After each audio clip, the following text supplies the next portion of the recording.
You know what I would love about the UFC? I wish we could have a little bit more clear cut on how they're scoring it, how they judge it, how they score it, what they see that they judge, and even in like a fight like this, and it's caused a lot of controversy as we kind of roll into the main fight.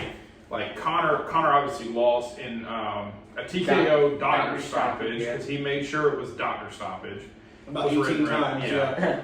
And, because his freaking foot fell off, basically. And Tim. I do have to agree with what Dustin said. There is, and Dustin said it with the Joe Rogan. He said there was a check kick he had. McGregor kicked him. He pointed Dustin right checked at it, it, and he immediately pointed the leg and went, oh, like you can see in his face. He went, oh, like you felt that, and there was something weird about it. Yeah. And then McGregor was yelling on the ground with his broken ankle. There was no check kick, you bastard. No, he clearly checked your kick. There's literally replays on it and stuff like that. I don't think it was really a check. I don't think it was a check. It was more of he left it short, and instead of Dustin was able to bring his lower leg up and catch it right below the knee, which is the toughest part of his bone. Meaning McGregor's the weakest part of his bone. Because he caught the foot. I mean, he literally caught toes into it. Yeah. And I mean, you're totally right. He pointed at it and knew something was wrong. I mean, that's pretty obvious. But then at the same time, like the very next day, John Kavanaugh, McGregor's coach, came out and said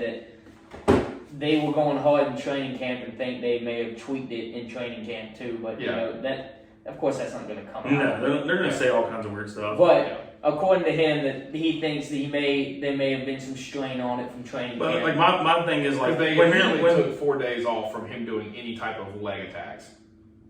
So that is actually, I think, and that kind of could feed into like what Dustin said. Like it was either, and Dustin even said in one of his, he goes, it was either a weak kick or something. Like Dustin said himself, he said if something weird happened, he wasn't sure what happened, but that's why he pointed at that kick and looked at McGregor. He was like, that ain't normal. Yeah. He was like, that ain't normal. You didn't kick me as hard as you can. It was kind of like, there's something wrong with that weak leg. And it might have been like Dustin kind of in the moment saying like, I'm going after that weak leg, or that didn't feel right, or something like that. Brett came on the front kick that he kicked.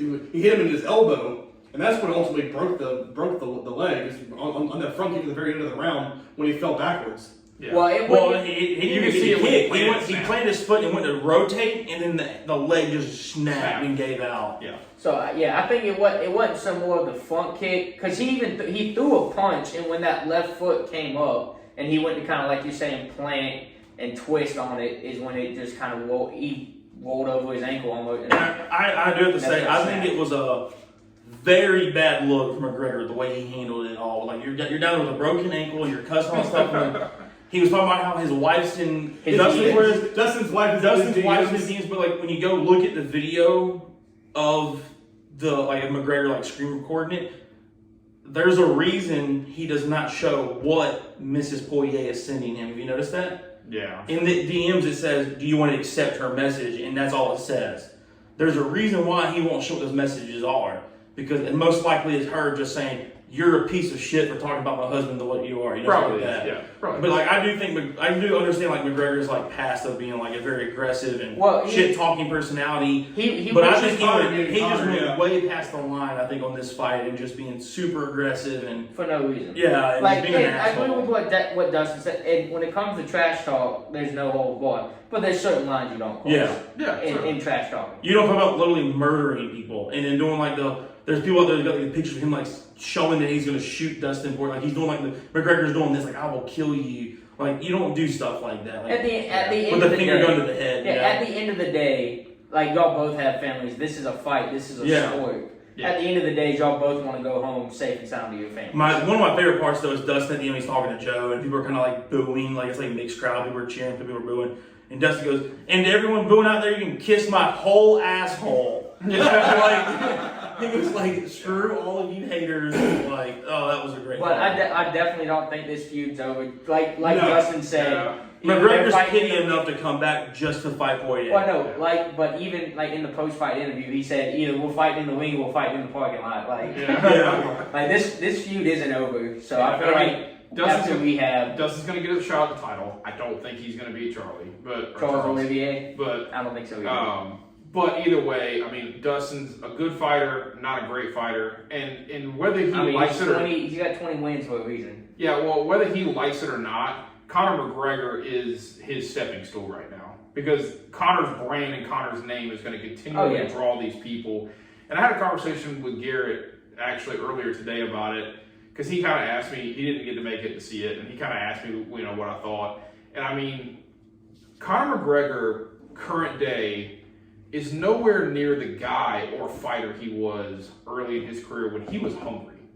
And I think that's why we see Conor losing so many of these fights late in his career. Because he doesn't really have to win them. And I think he got money hungry, did the money grab with Floyd Mayweather, and that's why he kind of retired. We didn't hear from him for a little bit. Now he's coming back, and I think he wants to make some more money, and he wants to try and have a better legacy in the UFC. But whether he wants any of that or not, he's never going to be the fighter that he was when he was actually trying to prove himself in the UFC. Before he won the 2 belts. Before he won the 2 belts. The literal dominant Conor McGregor. He's never going to be that guy again. He'd come back, fight Poirier, he's probably going to lose again. He probably honestly is going to lose again.